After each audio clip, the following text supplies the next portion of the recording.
बिस्मिल्लाहिर्रहमानिर्रहीम। अस्सलाम वालेकुम रहमतुल्लाहि व बरकातुहू। भाइयों, आज हमारी वीडियो का टॉपिक है नस्लों के बारे में कि कौन सी नस्ल अच्छी है, कौन सी बुरी है। ये मैं आपको अपनी काफ़ी वीडियोस में बता चुका हूँ कि सारी नस्लें ही अच्छी होती हैं।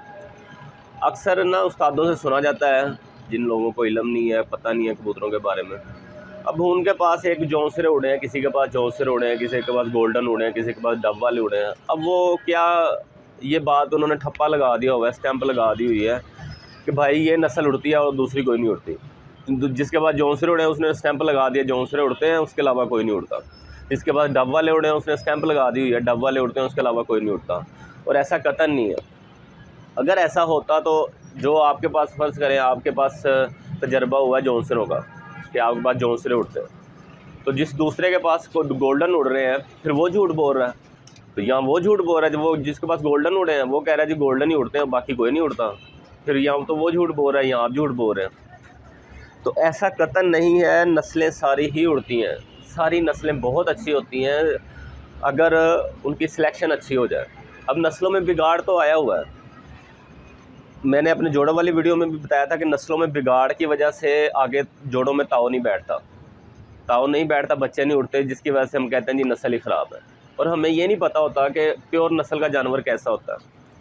अगर वो प्योर नस्ल का जानवर हम सेलेक्ट कर लेते हैं, हमें पता चल जाता है ये प्योर नस्ल का जानवर है, फिर वो नहीं उड़ता, काम नहीं करता, फिर तो हम कहते हैं जी ये अच्छा जानवर, नस्ल अच्छी नहीं है।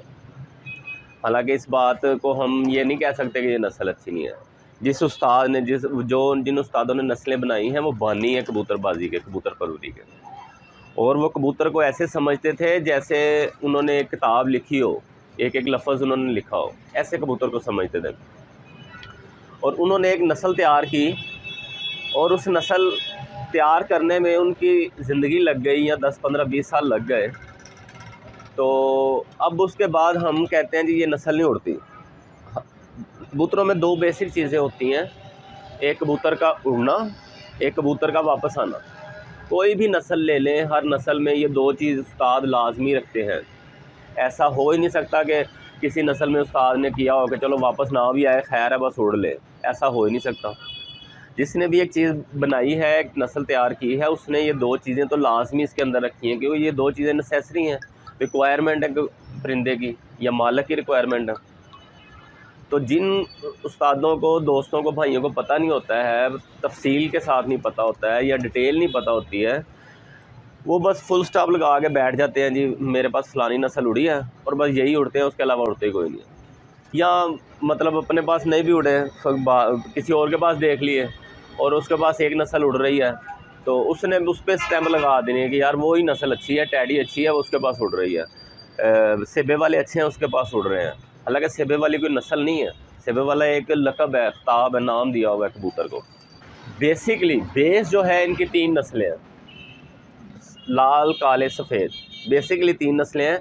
जो बानी थे, उस्ताद बानी थे इस कबूतर परवरी के, उन्होंने इन नस्लों से आगे मुख्तलिफ़ नस्लें बनाई, जैसे कलसिरे, रामपुरी, बाकी जो नस्लें बनी हैं, जौनसिरे बने हैं, सफ़ेद तो खैर बेसिक नस्ल है।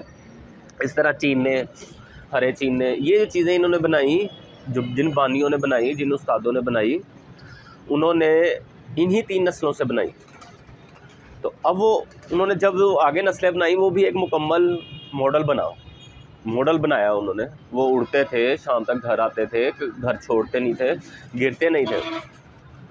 कोई भी नस्ल ले लें, कभी भी नहीं गलत करेगी, आपको रिक्वायरमेंट पूरी करेगी। सारी नस्लें ही पायदार हैं, अच्छी हैं।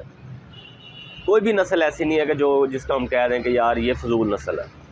सिलेक्शन का मसला होता है, जिसको पता नहीं होता है सिलेक्शन का, कबूतर का पढ़ना नहीं आता होता है, कबूतर देखना नहीं आता होता है, वो स्टैंप लगा देता है जी ये नस्ल नहीं उड़ती, सिर्फ ये नस्ल उड़ती है। मैंने एक बहुत बड़े उस्ताद से की वीडियो देख रहा था, उनके पास चीने टाइप कोई कबूतर थे, वो उड़ते थे और उनकी आँख शायद टैडियों की तरह थी। अब उन्होंने स्टैंप लगाई हुई थी कि ये जो हमारे चीने हैं बस यही उड़ते हैं, इसके अलावा कबूतर सारे बेकार हैं। इसका मतलब है जिस दिन वो चीने मर गए, ख़त्म हो गए, उसके बाद उनकी कबूतर परवरी ख़त्म, उसके बाद वो कबूतर उड़ा नहीं सकेंगे। तो यही तरीका सबका है। मतलब जिसके पास टैडी उड़ रहे हैं, जिस दिन वो टैडी मर गए, जिन्होंने ये स्टैंप लगाई हुई है कि जो नस्लें वही नस्लें, यही नस्ल है जो उड़ती है, बाकी नहीं उड़ती, जिनके पास टैडी उड़ते हैं। जिस दिन वो टैडी मर गए या कोई हादसा हो गया, बीमारी पड़ गई या बिल्ली पड़ गई, कोई मसला हो गया, उसके बाद तो कबूतर परवरी ख़त्म। ना वो टैडी मिलने हैं, ना वो उड़ने हैं, और कोई नस्ल उनके साल से तो उड़ती नहीं है। इन चीज़ों से बाहर आएँ। ये चीज़ें जो है ना, सोच को एक घड़े में बंद कर देती हैं। इल्म एक समंदर है, और कबूतर की पहचान समझें। जैसे आप कबूतर की पहचान समझेंगे, आपको अंदाज़ा होना शुरू हो जाएगा कि नस्लें तो सारी अच्छी हैं, बस हमने उनमें से सिलेक्ट करना है कि ये कबूतर के अंदर फ़लानी नस्ल है, लेकिन ये बिगड़ चुका हुआ है। हमने इसको सिलेक्ट नहीं करना। इसी नस्ल का दूसरा जानवर हमें मिलता है, उसमें बिगाड़ कम है या नहीं है, हम वो सिलेक्ट कर लेते हैं। ये सिलेक्शन असल काम है।